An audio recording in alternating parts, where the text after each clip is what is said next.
Once upon a time, in a peaceful village surrounded by lush green fields, farmers worked tirelessly throughout the seasons.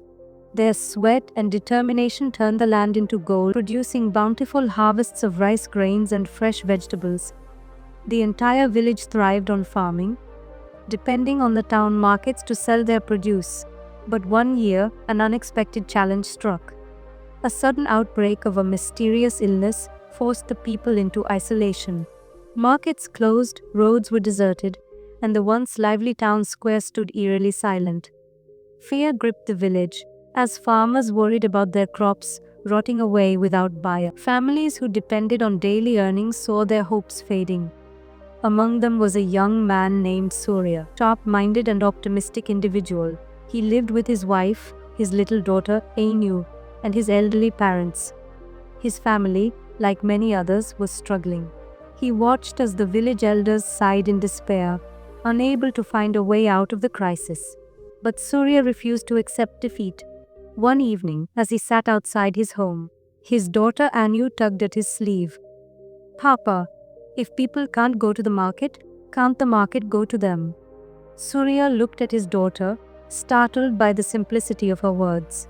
In that moment, an idea sparked in his mind. Instead of waiting for the buyers to come, he decided to take the produce directly to them. He gathered a few farmers and explained his vision. "If people can't come to the streets, we must find a way to bring the market to their doorsteps."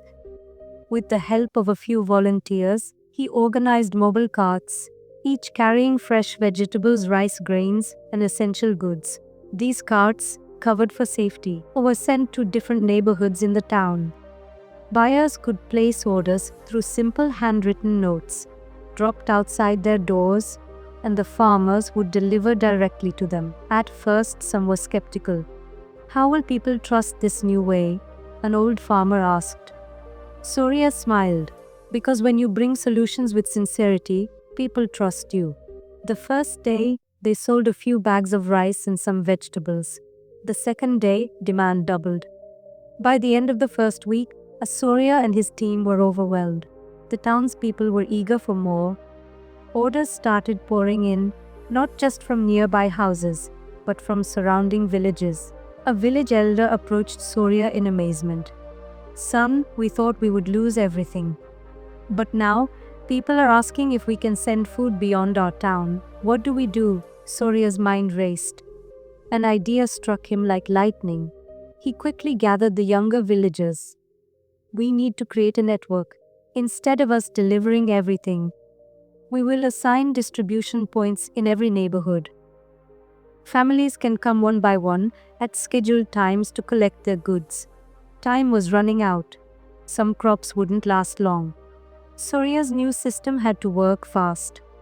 The villagers worked through the night, setting up designated pickup stations, organizing stocks, and spreading the word. The entire village, once filled with despair, now buzzed with energy. At dawn, something magical happened. From every home, people stepped out cautiously, one by one, as per their allotted time. Each person carried a small basket or sack. Soon, people from nearby towns reached out, wanting to adopt Surya's model. One night, as Surya and his family sat for dinner, his father looked at him proudly. "Son, you didn't just save the crops, you saved the spirit of our village." His wife, who had seen his tireless efforts, "You showed us that even in the darkest times, there's always a way forward." Little Anu giggled and said, "Papa, you made the market move." Surya laughed, ruffling her hair. Sometimes, the simplest thoughts lead to the biggest changes. Months later, the crisis faded, but Surya's system remained.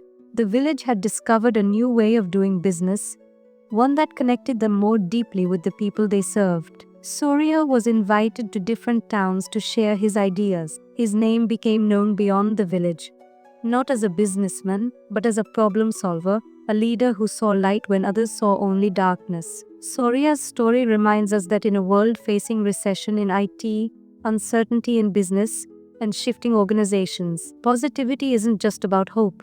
It's about action. Challenges will come, but opportunities are always there for those who look for them. If this story inspired you, Don't forget to like, share, and subscribe. Let's keep spreading optimism in these uncertain times. Thank you for watching, and remember, the way we view the world shapes the life we lead.